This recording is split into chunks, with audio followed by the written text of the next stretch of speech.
Hi, good day, everyone.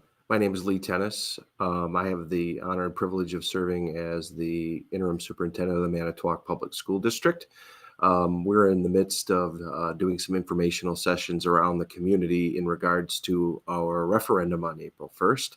Um, these community events, there are two more scheduled. One is for March 12th at Lincoln High School, and one is for March 19th at Wilson, and they both start at 6 p.m. You would get a little bit more in depth probably at those because there'll be some dialogue and interacting. But for those of you who can't make those sessions, we're recording one here so that you can get the information that you need to make an informed decision on April 1st in regards to the school district's $25 million referendum to do critical maintenance in the district.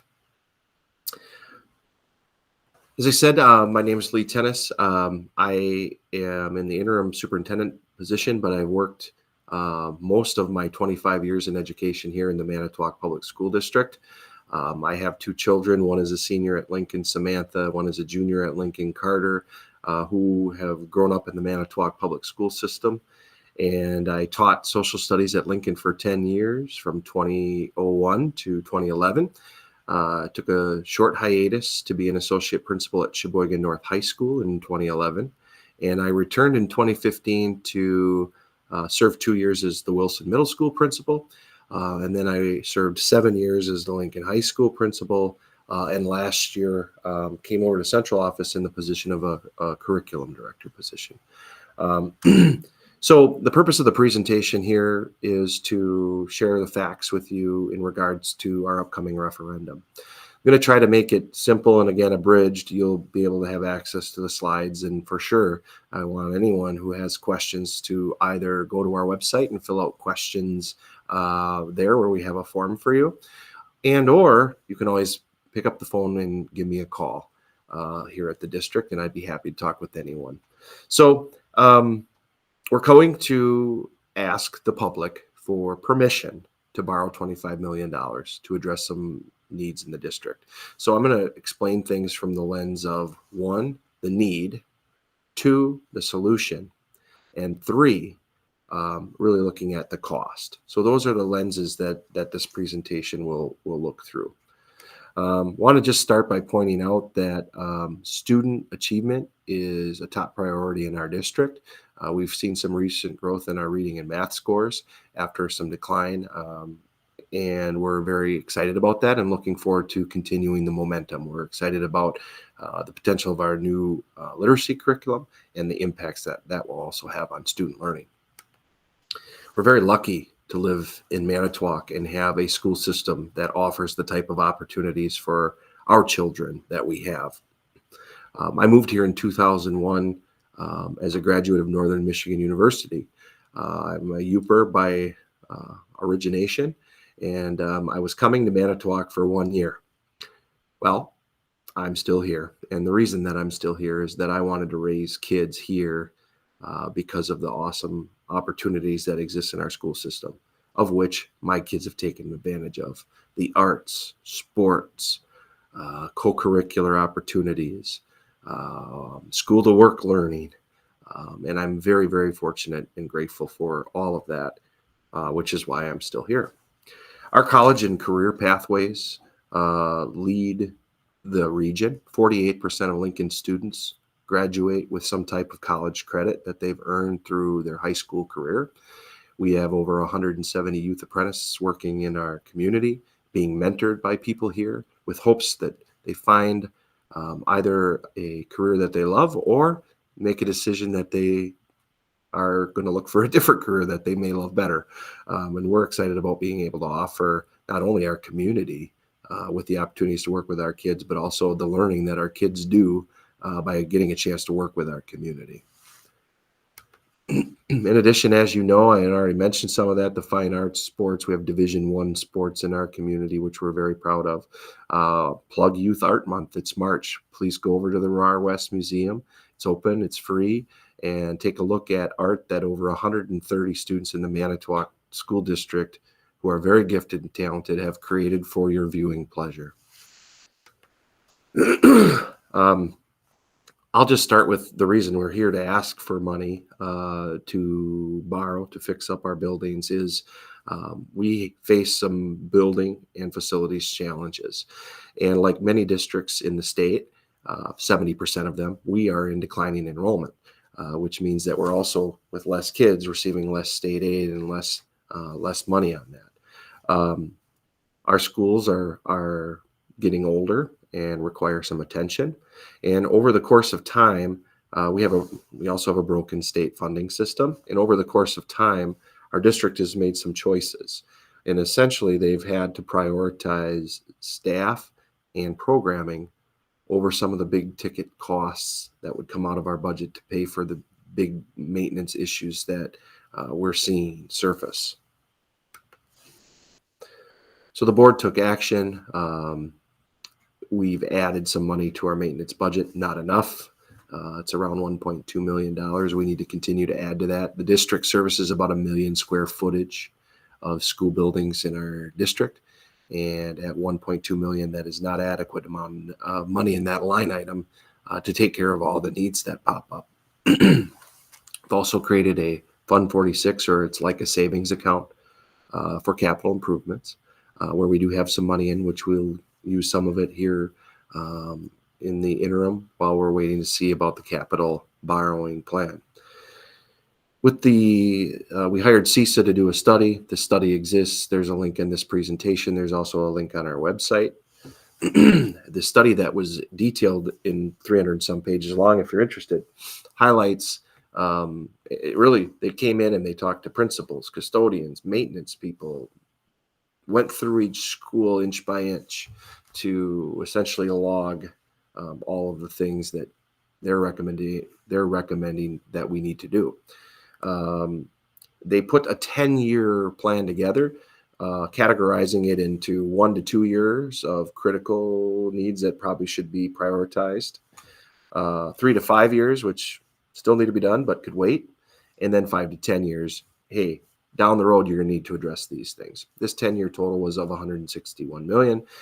It does involve some, in my opinion, nice to haves. If we look at it and go nice to haves versus gotta haves, I'd say the gotta haves was somewhere in the neighborhood of the 100 to 120 million. We're not in a position currently to be looking at anything past years 1 and 2. We really want to take care of these very emergent needs now, because I don't know if you've ever heard the expression of chasing your tail. Well, it seems like that's how we're doing things right now in relationship to maintenance.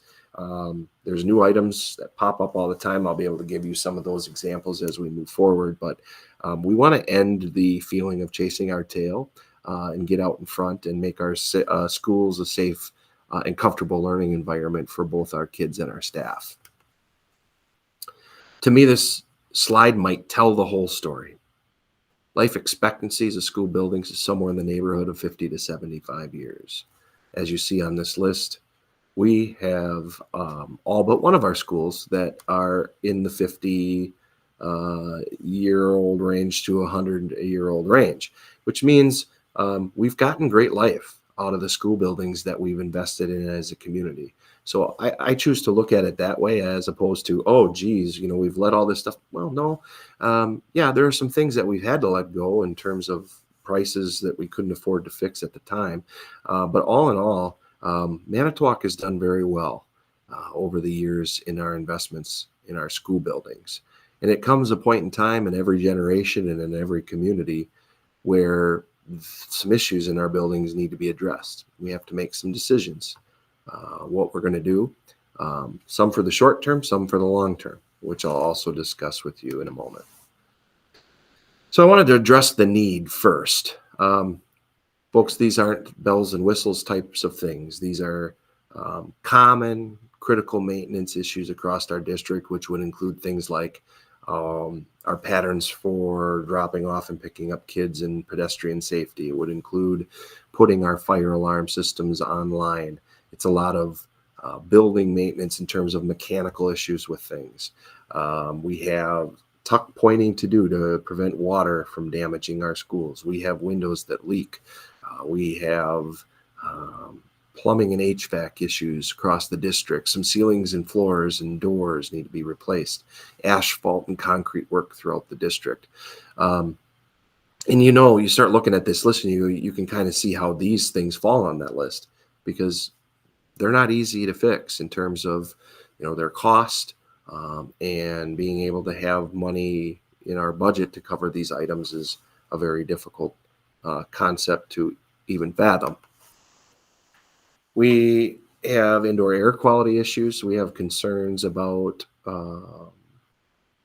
potential asbestos and lead in some places. We have tech ed dust collectors that need to be replaced, particularly at Lincoln High School. So we have traffic patterns in some of our schools that need to be addressed. Structural issues. Both pools at the middle schools are currently shut down and with no plans to reopen them due to the cost of the repairs that would be required. We have the Washington gym sinking actually into the ground. Wilson and Lincoln Towers are in need of some reinforcement and some work. Egress issues at some of our elementary schools with stairway safety. And I'll go back to the chasing our tails comment. These issues aren't going away. There's new ones all the time. Recently, high winds blew down bricks from the chimney in the parking lot in the back of Wilson. Required us to rope the area off and get a lift and take off loose items from that. We've had some heating issues at Jackson and Lincoln this winter with mechanical issues. Roof issues at Riverview and Washington with the high winds as well. Here are some photos. I do want to be very clear that, this critical maintenance are things I would classify as we don't really have time to wait on them anymore. So we've moved forward with the roof project at Lincoln High School. Our roof needs to be redone and repaired. We have already gotten bids and it's already getting set up to do. We're hoping to be able to use the capital that we would be able to borrow. If not, we will contingently pay for the roof out of Fund 46 if we need to. But we don't have all that much money in Fund 46. So that would pretty much drop that down to a level that we couldn't really do much with. So I'll move to the solution. In order to fix projects like this, we need capital. I want to be very clear that we have a $1.2 million maintenance budget in our Fund 10. These are things that we have to do to fix the roofs that blow off, fix the pipes that burst, heat the schools, and fix those. So the 1.2 million is just keeping up with what needs to be done. So the 25 million is critical for us to get in there and start getting ahead of these things. And what we're asking the public for is to give us permission to borrow the money. The great news about our financial position is that our district has no current debt service. In other words, we don't have any debt. And that means we're also not making any debt payments right now. We haven't borrowed a significant amount of money in many, many years for bricks and mortar or for critical maintenance in our district. We had some debt service fall off in 2021. For whatever reason, we didn't replace that debt service. And so in 2022, your tax rate declined very to the tune of 40%. The problem is in the 2 subsequent years, it's gone up instead of keeping it flat. So our efforts are really going to be to flatten out that tax rate. And we're going to do so by making sure that the payments for this $25 million are going to come out of we're going to find offsetting ways to offset costs on our operations budget to make these payments rather than passing them on to you, the taxpayer. I also think it's important when we're discussing, the need to borrow some money to take care of some very emergency room kind of critical maintenance needs, to discuss that we're also not sitting on our hands, because we need to begin to look forward to the future and plan what our educational footprint and services look like in this district for the next 50 to 75 years. And to do that planning, we've learned the lesson from some communities in our area that chose to not involve the community and then ended up having to go back and involve the community. So we're trying to avoid that and involve the community from the start. We've created a facility advisory committee of both staff in one group and citizens in the other, that are meeting monthly, with a goal at the end of the calendar year to have recommendations for our Board of Education as far as what our long-term vision of our district and what a thriving district would look like, in relationship to things like grade alignment, consolidation of school buildings, rebuilding versus repairing, looking at lines, all of the things that go into the very difficult choices that have to be made when a school like ours is experiencing declining enrollment. We have the added challenge of having buildings that are the age that they are and the shape that they're in. But we believe very strongly that this group will be able to come out with some recommendations that will not only help us save operationally and be more efficient, but also set us up for success for the next several decades. While this work's happening, we will be working on all of these critical maintenance needs, which is why the $25 million would really help us on that effort. We're also planning on doing a community-wide survey sometime, April, May, June, somewhere in there, to get the input of our community as we begin to grapple with the decisions that need to be made in terms of recommending options for our Board of Education to consider. I want to speak to borrowing, which I think we need to be very clear that there's a difference between an operations referendum, which you're very used to voting, having to make choices on. We've done operational referendums since the mid-2010s to keep our programming up. I don't want to get into it too much because I want to make this as short as possible for you to listen to me, but the state funding mechanisms are broken, and it requires our district, who was a low spending district in the 90s and who has cast forwarded that lot in life for the next decades, which has made it very difficult for us on the operations side. We're very grateful for the community for your support on those referendum. Where this is different is this referendum isn't for a chunk of money that plugs your budget. This is to allow us to borrow the money to get the capital up front and then pay it off over time. In fact, you pay it off over 20 years. So borrowing $25 million, your payments, next year's payment wouldn't be that much because you're paying a lot of interest, plus it's only for a part of the year that you had the money. We wouldn't get funded on this till July 1st. So we would be getting the money then. The first payment is $670,000. We're going to offset that payment through operational savings, which I'll talk about in a little bit. Then that payment would go up. It goes to a maximum of about, depending on the interest rates and where they are at that time, $1.8 to $2 million a year in terms of payment.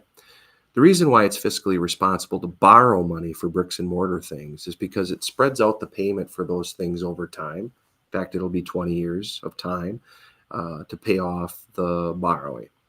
When you're paying off things little by little, what you're doing is you're spreading the cost of these bricks and mortar projects and things that we're fixing out to the tax base for that many years.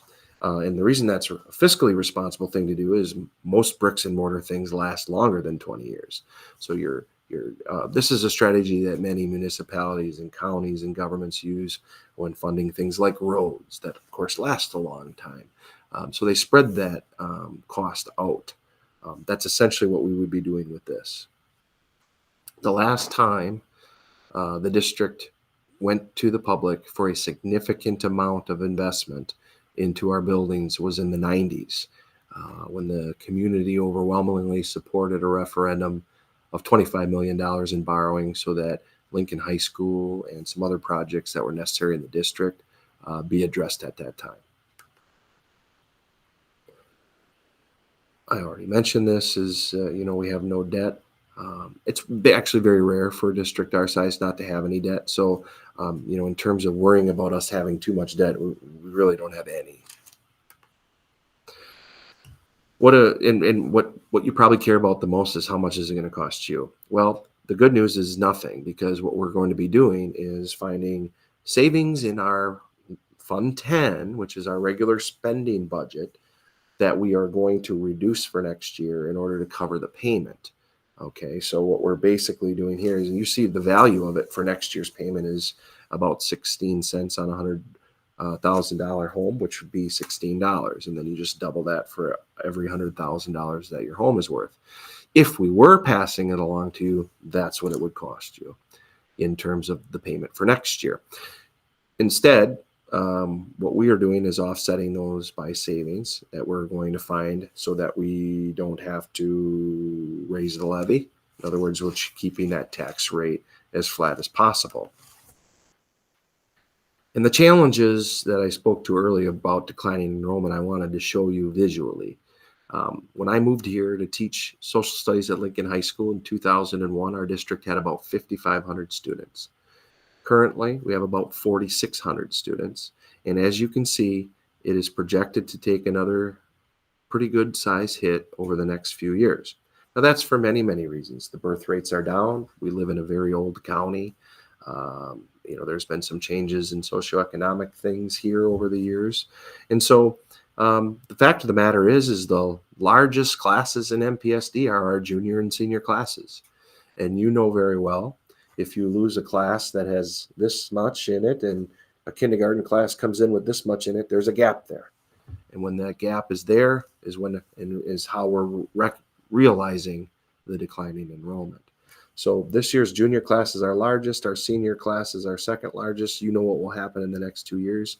We're going to lose ground on the enrollment, which then when you're funded per pupil means you're going to have some difficult decisions to make there. So our goal really is to attempt to right size our staffing levels to match our enrollment. Over the last several years, the MPSD has kept staffing fairly stable without changing it due to the decline in enrollment.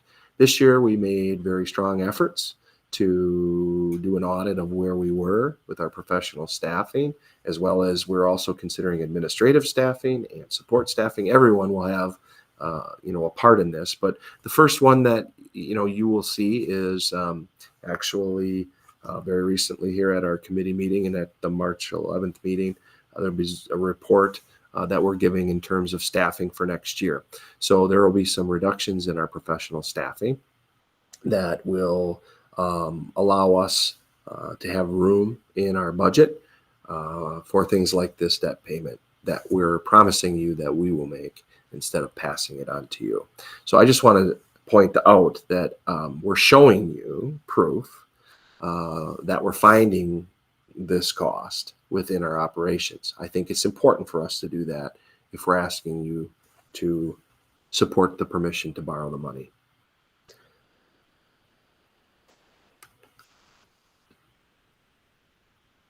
Because we're cutting some staff, I think it's important for you to also understand that with that, we have 3 priorities. 1, keep class sizes very reasonable and within the recommended research-based amounts.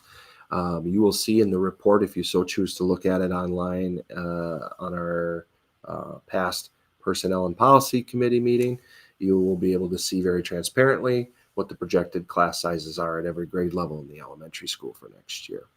This will be something important for you to understand, as you would automatically think that reducing staff will increase class sizes. The answer is yes, it will. However, if we can keep them in a reasonable and research-based best practice level, we're very comfortable doing that. We also need to consider where our peers are. What is the professional staffing levels of other districts? Our staffing ratios are low in comparison, so we need to get ourselves up into where the market also is on that. Our goal is to have everyone who wants to work in Manitowoc be able to work in Manitowoc. It's hard enough to find folks right now, and you know this because no matter what industry you're in, it's really tough. The labor market is tough, and of course, education, it's also very tough. So our goal would be to be able to accomplish these reductions by limiting the number of layoffs needed. Finding positions through attrition is our goal, which we believe very strongly that for the most part, in fact, we already know that most of the basis on these are covered, but we do have a few positions, but it's only early March, so we're very hopeful by May that many of these positions will be figured out in terms of how to do this through attrition. And we want you to know all of this because, this is a big chunk of how you need to know and understand that we're offsetting the cost of the borrowing. Conservatively, so far in what we've reported to the board, it's a reduction of $2 million. Remember, I also told you the first budget payment the first payment of the debt, if we're successful in our referendum, is about $670,000. So again, easily covered in there. There's other things that we need to absorb in our budget, and so the excess will be used there. Again, we're not done with all of this yet, but the reason the professional staff is handled first is because statutorily we needed to provide our professional staff with contracts by May 15th. So we're under a little bit of a time constraint there. So that's the reason we're acting on that first. But the reductions that we'll see in staffing in this district this year are not only going to be professional staff. The other sectors of our district will also be looked at and recommended to be reduced in some areas. But stay tuned on that because there's other variables involved, and we'll need to address that as we approach the summer months. Because our budget, of course, each year looks to be the preliminary budget somewhere in the late summer, early fall, so we kind of know where things are. What does it mean for my tax bill? Well, I told you a little bit that we were going to keep things flat. Flat is the promise. There are certain things we get to control. Here's two of them. One, how much money we're levying you. It was $27 million and change this year that the local tax base provided our district. The rest of our budget money comes from state aid. So keeping in mind that state aid goes down when you don't have the number of students, we get to control what our mill rate will be in terms of how much it'll be in terms of what we need to levy. And what we're promising you is that we're not levying any more money than we did this year. You've also given us permission to take $2 million more in our operational referendum to go from 11 million to 13 million next year. Just because you gave us permission doesn't mean we have to take it. And we're committed, again, to leveling off our mill rate and our tax rate for our taxpayers, given the last 2 years have seen increases. It's a priority. It's not something that we have a choice in doing. The Board of Education voted when they passed the resolution for this borrowing referendum, giving the directive to administration to keep offset costs for this borrowing, which is, what we're doing. So it's just very important for you to understand that there are some variables in your tax bill that we don't have control over. And I'm going to explain a couple of them to you because I'm going to need you to remember this when it when tax bills come out next year, because what I can promise you is that we're not going to levy any more money than we did for you this year. I'm also promising you that our tax rate will remain the same or drop. But what I can't promise you is what happens to the value of your home. That's a market-based thing. I know the city's doing a revaluation. Once they do equalization, I don't know also how your home is going to do in comparison to how much other people's homes went up or down. So basically what I'm telling you is a tax bill is a very individualized property type of thing. And it's complicated and there's a lot of variables. But I'm telling you, what we can control is what we take from you in total as a community and where our tax rate is. And we're promising for that to be flat. Another thing we can't control, it's forces beyond our control, are how many of our kids are using vouchers for private schools. We've seen that go up in the last several years. In fact, out of our $7.05 mill rate this year, the district, if you took out the private school vouchers, would have been $5 and upper number of cents. I don't remember exactly, but in other words, it's a significant difference. So we don't get to control that number either. So if those numbers come in higher, that's really not something we have control over. And then, the last thing is the TIF districts. So I'll use my tax bill as an example, where it says Manitowoc Public School District. It said that the district was levying, the mill rate was $7.05. And then it showed that 70 cents was added because of, we're covering the TIF districts. So we also don't control what that looks like either. So just want to make it very, very clear of what we're promising, what we have control over, and what we don't have control over. What can you do? Biggest thing is just be informed, make your decisions, of course. Hopefully everyone votes and the community's general consensus on this issue becomes known. But we would just hope that everyone takes time to learn about this. If you know of people that have questions about the referendum and what the money will be used for, and again, I hear that one a lot. Well, what will the money be used for? Well, the whole list of the projects are on our website. Please check it out. It's got it building by building, the estimated costs of the projects. The only thing we don't have figured out is the order of operations with that. So please reach out to me if you have any questions about any of this. I'd be happy to talk with you anytime. And I really appreciate you taking the time to watch this presentation today and to learn more about the referendum for $25 million of critical maintenance needs in our district that's on the ballot for April 1st. Take care and thanks again.